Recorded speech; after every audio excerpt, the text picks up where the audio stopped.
बिहार की सियासत के लिए बुधवार का दिन बहुत बड़ा है। आपको बता दें कि मंगलवार को नीतीश युग का अंत हुआ और सम्राट युग का आरंभ होने वाला है। दरअसल मंगलवार को नीतीश कुमार ने मुख्यमंत्री के तौर पर आखिरी कैबिनेट बैठक की, जिसमें उन्होंने इस्तीफे का ऐलान किया। इसके बाद हुई बीजेपी विधायक दल की बैठक में सम्राट चौधरी को नेता चुना गया। यानी यह साफ हो गया है कि बिहार का चौधरी अब सम्राट ही होंगे। नमस्कार, मैं हूं अनुपम कुमार और आप देख रहे हैं मिरर मीडिया। नए सीएम के शपथ ग्रहण समारोह की तैयारियां राजधानी पटना में तेज हो चुकी है। आपको बता दें कि पटना के लोक भवन में सम्राट चौधरी आज नए सीएम के तौर पर शपथ लेंगे। यह पहला क्षण होगा जब बिहार में भाजपा का पहला कोई सीएम बनने वाला है। यानी भाजपा की ओर से सम्राट चौधरी सीएम पद की शपथ लेंगे और कहीं ना कहीं बिहार में भाजपा का पहला चेहरा बन के उभरेंगे। वहीं अगर हम बात करें तो सम्राट चौधरी के साथ दो डिप्टी सीएम भी शपथ ले सकते हैं। आपको बता दें कि इनमें दो नाम बेहद ही चर्चा वाले थे। अगर पहले नाम की बात करें तो इसमें विजय चौधरी का नाम सबसे पहले आ रहा है, जो कि जेडीयू कोटे से शामिल होने वाले हैं बिहार कैबिनेट में। वहीं दूसरे नाम की बात करें तो विजेंद्र कुमार यादव हैं, वो भी जेडीयू कोटे से डिप्टी सीएम के रूप में शपथ ले सकते हैं। हालांकि आपको बता दें कि ये जो डिप्टी सीएम का चर्चा का जो नाम चल रहा था, उसमें सबसे पहला जो नाम था कहीं ना कहीं पूर्व सीएम नीतीश कुमार के बेटे निशांत कुमार का चल रहा था। लेकिन अभी जो शुरुआती जानकारी आ रही है उसमें साफ तौर पर यही जानकारी मिल रही है कि सीएम के तौर पर सम्राट चौधरी बीजेपी कोटे से शपथ लेंगे। वहीं दो डिप्टी सीएम जेडीयू कोटे से शामिल होने वाले। मिला जुला के अगर हम बात करें तो आज का दिन बिहार की सियासत में बहुत बड़ा दिन है और ऐसे में यह पहला क्षण है जब बीजेपी का कोई सीएम बिहार की गद्दी पर बैठेगा, बिहार का ताज पहनेगा। लेकिन कहीं ना कहीं ये चर्चाएं अब तेज हो चुकी हैं और तमाम जो मंत्रिमंडल की जो संभावना है वो भी तेज हो चुकी है। लगातार अब जनता से लेकर लगातार विपक्ष से लेकर बस अब यही अटकलें लगा रही है कि आखिरकार जब राज्य में भाजपा का सीएम होगा तो डिप्टी सीएम जाहिर सी बात है कि जेडीयू के होंगे और दो डिप्टी सीएम होंगे, जो कि एक पैटर्न चली आ रही है। उसके बाद अगर हम बात करें तो मंत्रिमंडल में किसे जगह मिलेगी, क्या पुराने चेहरे को फिर से रिपीट किया जाएगा या समीकरण में बड़ा बदलाव होगा। लेकिन अगर एक चर्चा यहां पर यह भी है कि एनडीए के जो तमाम सहयोगी दल है उनके कोटे से कितने मंत्री आएंगे। लेकिन फिलहाल तो सम्राट चौधरी को लेकर चर्चा तेज है। और आपको बता दें कि सम्राट चौधरी आज यानी 11 बजे लोक भवन में शपथ लेंगे, सीएम पद के लिए शपथ लेंगे और उनके लिए आज बहुत बड़ा दिन होने वाला है। ऐसे में अधिक जानकारी के साथ हमारे सहयोगी प्रभात जुड़ चुके हैं। तो प्रभात बताएं, युवा चेहरा बिहार को मिलने वाला है। सीएम नीतीश कुमार की बिहार से फाइनली विदाई हो चुकी है और आज यानी आज बुधवार का दिन है। आज बिहार के दिन में आज बिहार के लिए काफी बड़ा दिन है। ऐसे में आज सम्राट चौधरी सीएम पद की शपथ लेंगे। जी अनुपम, मैं आपको बता दूं कि बिहार वासियों के लिए एक खुशखबरी भी है और एक गम की भी खबर है। सबसे बड़ी खुशखबरी यह है कि पहली बार बिहार के पूरे राजनीतिक करियर में पहली बार कोई भाजपा का सीएम होने वाला है। और जो गम की बात यह है कि सबके सर्वमान्य नेता नीतीश कुमार जो है वो अब सीएम नहीं रहेंगे। तो दो खबरें हैं।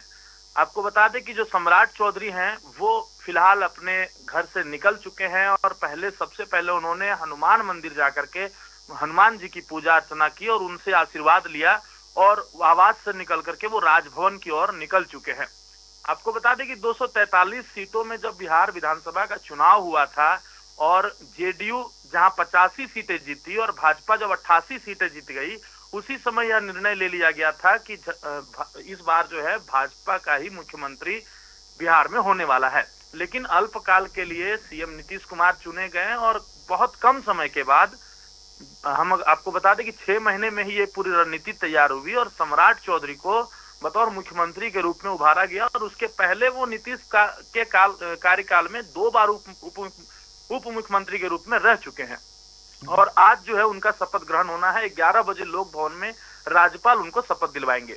जी बिल्कुल प्रभात, कहीं ना कहीं आप जो बोल रहे हैं कि 6 महीने पहले ही ये समीकरण तय हो चुकी थी और सीएम नीतीश कुमार को अल्पकाल के लिए मुख्यमंत्री का पदभार दिया गया था और इसके बाद जो समीकरण तय हुआ था उसके अकॉर्डिंग सम्राट चौधरी को सीएम कैंडिडेट घोषित किया गया। लेकिन अगर हम बात करें प्रभात, तो एक समीकरण चल रहा था बिहार में, लव कुश समीकरण चल रहा था। उसके बाद कहीं ना कहीं युवा चेहरा है सम्राट चौधरी और 1990 के दशक में अपने करियर की शुरुआत करते हैं, जेडीयू में भी रह चुके हैं, आरजेडी के साथ वो शुरुआत करते हैं, राबड़ी सरकार में उन्हें मंत्री पद मिलता है, सबसे युवा चेहरा है और आज वो बिहार की गद्दी संभालने वाले हैं, सत्ता का ताज पहनने वाले, क्या कहिएगा?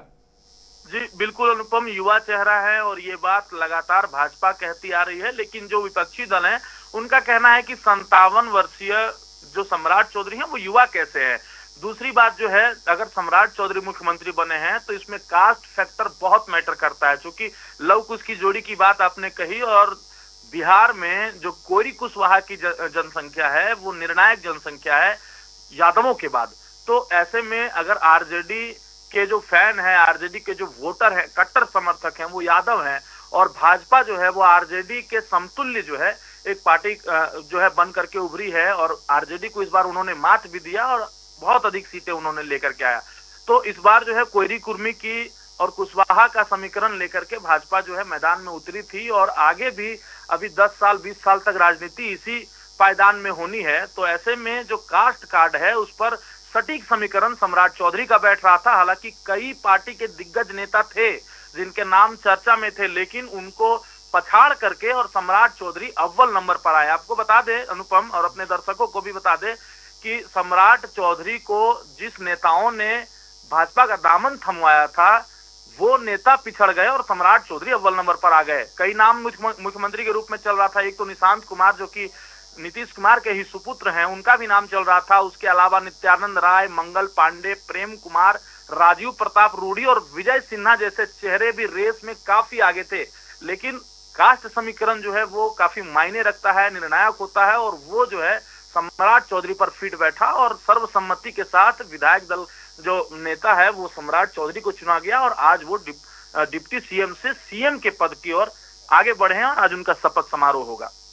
प्रभात, साफ तौर पर अगर हम बात करें, सम्राट चौधरी की बात कर रहे थे, लगातार तमाम बड़े नाम सामने आ रहे थे और अभी जो एक नाम सामने आ रहा है डिप्टी सीएम की अगर बात करें तो इस बार जेडीयू कोटे से 2 डिप्टी सीएम के नाम सामने आ रहे हैं, चाहे वो विजय कुमार चौधरी हो या फिर विजेंद्र यादव है। तो यहाँ पर भी जैसा कि आप कह रहे थे कि जातिगत समीकरण को ध्यान में रखते हुए भी विशेष तौर पर ध्यान दिया जा रहा है, मंत्रिमंडल को लेकर ध्यान दिया जा रहा है, कैबिनेट को लेकर भी अब चर्चा तेज हो गई है, चूंकि एनडीए में कई बड़े घटक दल है, चाहे अगर हम बात करें, हम की बात करें या रामविलास पासवान की रामविलास पासवान की पार्टी की बात करें जिसमें कि अभी उसका नेतृत्व चिराग पासवान कर रहे हैं, उनकी बात करें या तमाम कुशवाहा की बात करें, अगर हम बात कर ले तो तमाम जो बड़े घटक दल है उनकी जो चर्चा है वो तेज हो गई है और ऐसे कयास लगाए जा रहे हैं कि मंत्रिमंडल में भी बड़ा बदलाव देखने को मिल सकता है आने वाले समय में।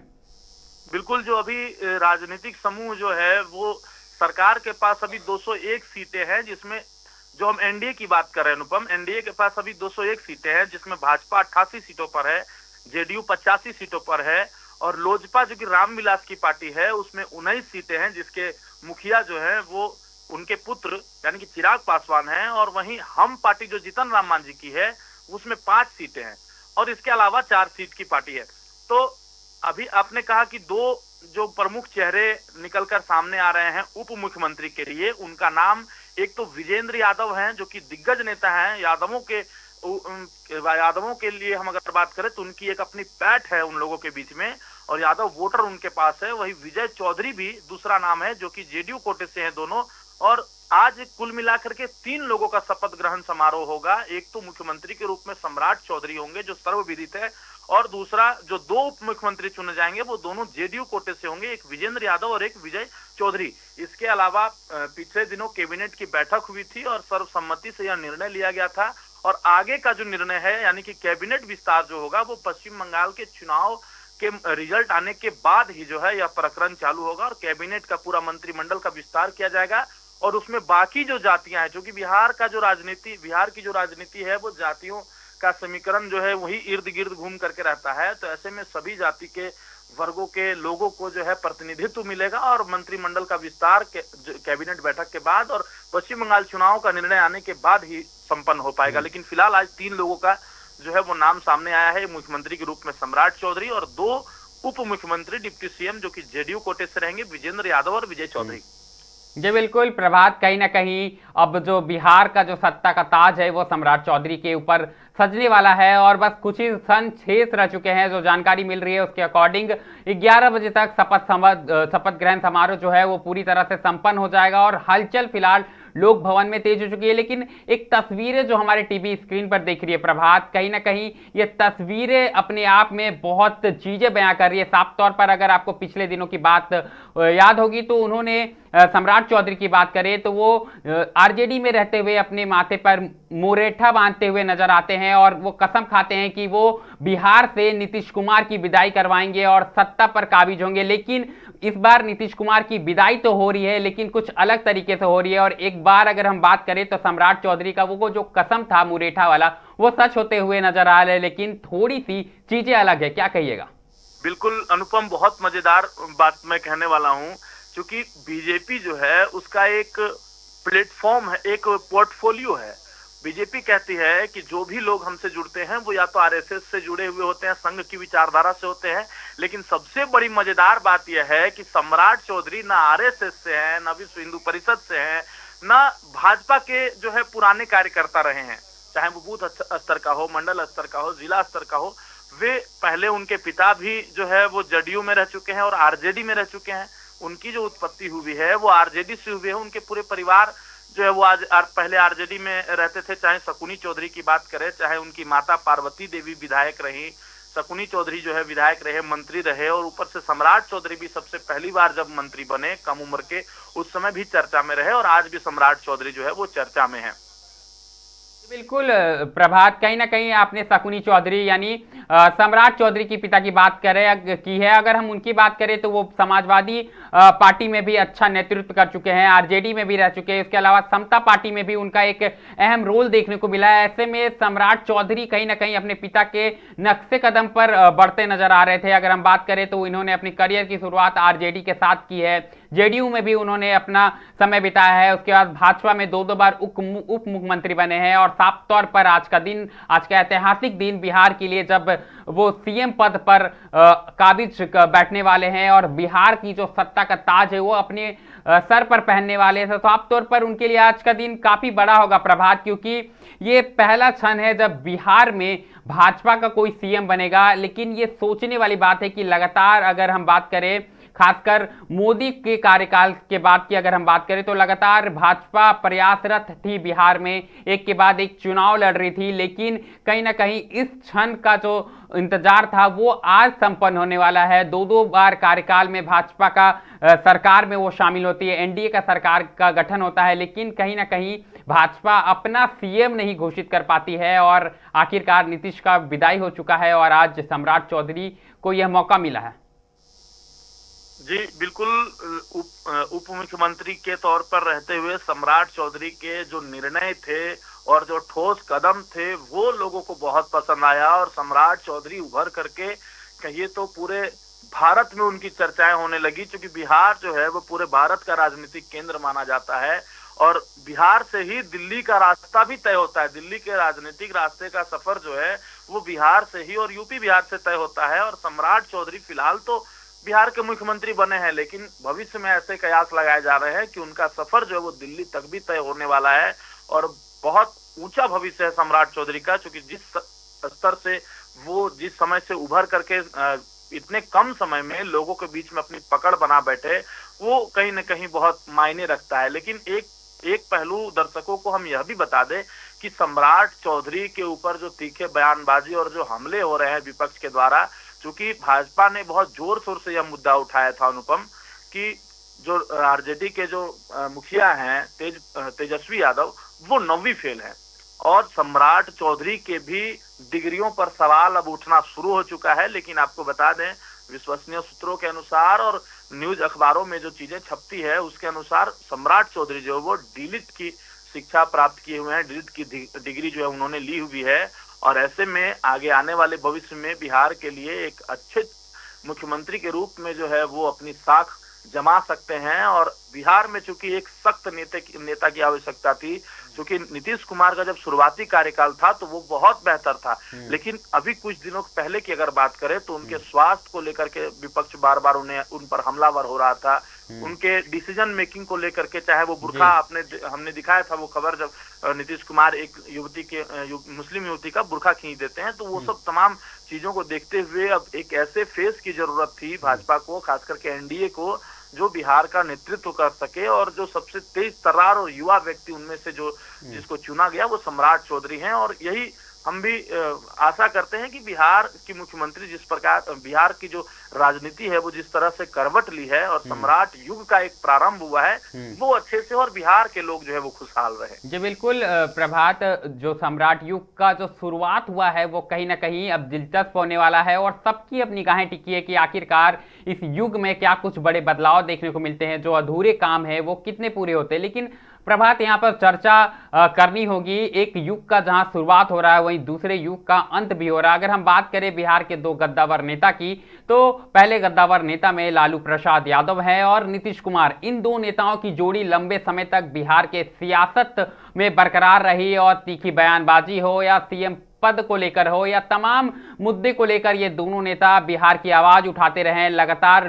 पार्लियामेंट में हो, चाहे लोकसभा हो या तमाम बिहार विधानसभा हो, देश भर में इनकी आवाज गूंजती रही। लेकिन आज वो क्षण है जब इन नेताओं का विदाई हो चुका है बिहार से। कहीं ना कहीं बिहार की सियासत से अब ये दोनों नेता जा चुके हैं और ऐसे में अब नए नेतृत्व का गठन हो रहा है बिहार में। तो आज का दिन बिहार के लिए काफी बड़ा होने वाला है, क्या कहिएगा प्रभात?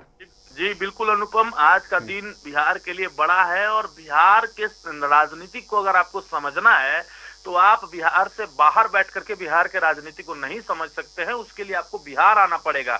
देखिए, जब हम नीतीश कुमार के युग की बात करते हैं, उस समय की मांग थी नीतीश कुमार, क्योंकि लालू और राबड़ी का जो एक आतंक था, जंगल राज का जो एक आतंक था, उसको समाप्त करना सबसे बड़ी चुनौती थी और लोगों ने नीतीश कुमार को सत्ता की चाबी उनके हाथ में दे डाली। वहीं अगर नीतीश कुमार के पहले के कार्यकाल की बात करें, लालू राबड़ी के कार्यकाल की बात करें, तो उस समय समाजवाद को स्थापित करना काफी जरूरी था, क्योंकि दलितों को जो है खटिया पर बैठने नहीं दिया जाता था, मूछ रखने पर मनाही थी। और जिस तरह से वहां पर एक सवर्ण और जो एंटी सोशल एलिमेंट्स थे वो काफी एक्टिव थे, ठीक है। तो उस समय लालू राबड़ी का भी आना समय की मांग थी। और अब जब दोनों नेताओं के बाद सम्राट चौधरी आए हैं, तो सम्राट की भी मांग जो है वो आज के इस युग की मांग थी और आज के लोगों की मांग थी, और सम्राट चौधरी मुख्यमंत्री बने हैं। तो कुल मिलाकर हम ये कह सकते हैं कि जो बिहार की राजनीति है वो बहुत सोच समझ कर, वहां सोची समझी राजनीति रहती है और वहां पर कुछ भी चीज एक्सीडेंटल नहीं होता है। जैसे कई बार राजनीति में ये शब्द भी सामने आता है, एक्सीडेंटल सीएम या एक्सीडेंटल पीएम, तो ऐसा नहीं है। बिहार की जो राजनीति है वो बहुत सोच समझ करके, और बिहार की राजनीति को आप बिहार से ही समझ सकते हैं, ये हमारा मानना है प्रभात। लेकिन मैं ये कह रहा था कि एक कहीं ना कहीं पीढ़ी का अंत होता है और नई पीढ़ी की जो शुरुआत होती है, नई जनरेशन की शुरुआत हो चुकी है।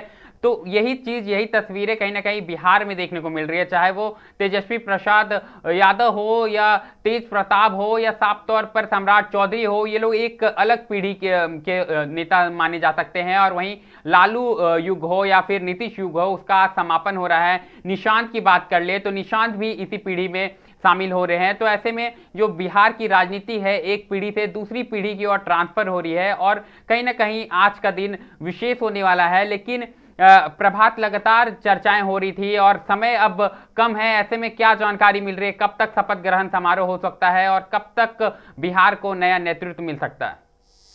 बिल्कुल, तो जिस तरह से प्रस्तावित कार्यक्रम है, अभी फिलहाल जो सम्राट चौधरी है वो अपने आवास से निकल करके लोक भवन की ओर रवाना हो चुके हैं और समय जो है वो काफी करीब आने वाला है। अभी 10:07 हो रहे हैं और 11 बजे जो है लोक भवन में राज्यपाल के द्वारा उन्हें शपथ दिलवाया जाएगा।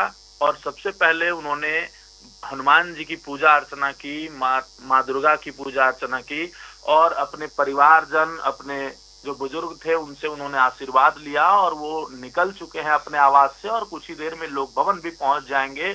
और वहां पर पूरा जो माहौल है वो सज चुका है, कुर्सियां लगी हुई हैं और तैयारी पूरी हो चुकी है। बस कुछ ही क्षण का इंतजार है जहां वो तस्वीरें भी निकलकर सामने आएगी। बिहार को एक नया चेहरा, एक नए युवा, एक नए नेतृत्व की कमान जो है वो बिहार संभालने वाला है। ऐसे में आज का जो यह पूरा परिदृश्य है वो काफी सुंदर होने वाला है और सबकी निगाहें, पूरे भारत की निगाहें आज बिहार पर टिकी हुई है। और ये देखना बहुत दिलचस्प होगा कि जब बिहार के नए और युवा मुख्यमंत्री सम्राट चौधरी होंगे तो बिहार के लोग उनका स्वागत कैसे करते हैं। जी बिल्कुल प्रभात, जानकारी के लिए बहुत बहुत धन्यवाद। और आप बिहार से जुड़ी तमाम खबरों को, एक एक अपडेट को हम तक पहुंचाते रहे और हम आपको एक एक तस्वीर दिखा रहे हैं कि बिहार में किस कदर सत्ता परिवर्तन हो रहा है और कहीं ना कहीं अब जो नीतीश कुमार का युग है वो खत्म हो चुका है और सम्राट युग की शुरुआत हो रही है। लेकिन यहाँ पर जो चर्चाएं हैं वो अभी तेज हो चुकी है। आपको बता दें कि जैसा कि हमारे सहयोगी प्रभात भी जानकारी दे रहे थे कि सीएम के तौर पर सम्राट चौधरी शपथ ले सकते हैं। वहीं दूसरी ओर डिप्टी सीएम की बात करें तो इस बार डिप्टी सीएम से जेडीयू कोटे से 2 मंत्रियों के नाम सामने आ रहे हैं। उनमें से विजय कुमार चौधरी हैं और विजेंद्र यादव हैं। ये 2 बड़े नाम हैं, जेडीयू के गद्दावर नेता माने जा सकते हैं। ऐसे में साफ तौर पर इनके नाम पर डिप्टी सीएम के तौर पर मोहर लग सकती है। हालांकि कुछ समय के लिए एक जो बातें सामने आ रही थी कि नीतीश कुमार के जो बेटे हैं निशांत कुमार, उनकी भी नाम की चर्चाएं तेज थी कि उन्हें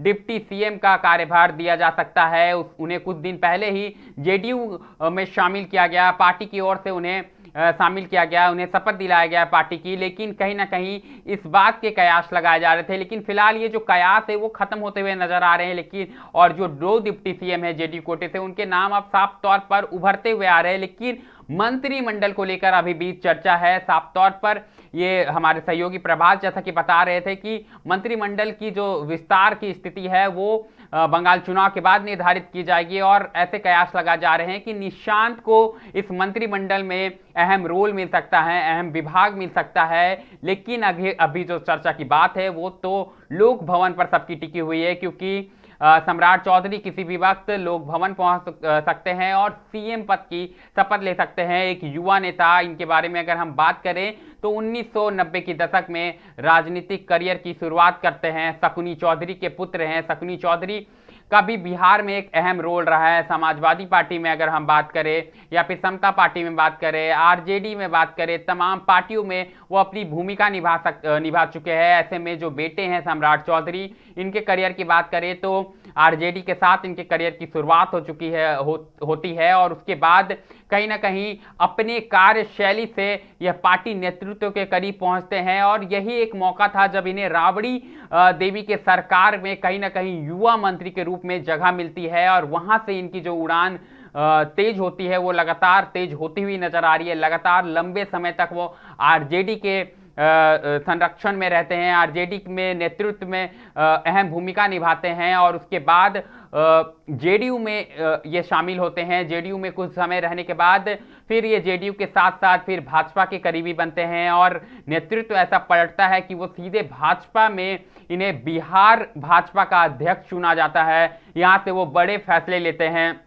बड़े फैसले के बाद अगर हम बात करें तो इन्हीं बड़े फैसलों का नतीजा है कि बिहार नेतृत्व के ये करीब आते हैं। देश भर में इनकी नाम की चर्चाएं तेज हो जाती है। युवा नेता के रूप में इन्हें जाना जाता है और साफ तौर पर नीतीश कैबिनेट की बात करें तो 2 बार ये उप मुख्यमंत्री बन चुके हैं। गृह विभाग, इससे पहले जो चर्चा थी, सीएम नीतीश कुमार लगातार गृह विभाग अपने पास रखते थे, लेकिन इस बार ऐसा स्थिति बना, ऐसा समीकरण बना कि गृह विभाग उप मुख्यमंत्री सम्राट चौधरी के खाते में दिया गया और उसके बाद से ही जो एक चर्चाएं तेज हो गई थी कि आखिरकार सम्राट चौधरी का जो कद है एक के बाद एक बढ़ता जा रहा है और गृह विभाग बिहार की राजनीति में एक अहम रोल निभाता है और ये हमेशा बिहार के सीएम के पास ही रहता है। लेकिन यह पहला क्षण था जब उप मुख्यमंत्री के बाद पास ये गृह विभाग रहता, उसके बाद ही कयास लगाए जा रहे थे और यही स्थिति है कि 6 महीने के अंदर अंदर कहीं ना कहीं बिहार की राजनीति में बड़ा उलट फेर होता है और सम्राट चौधरी को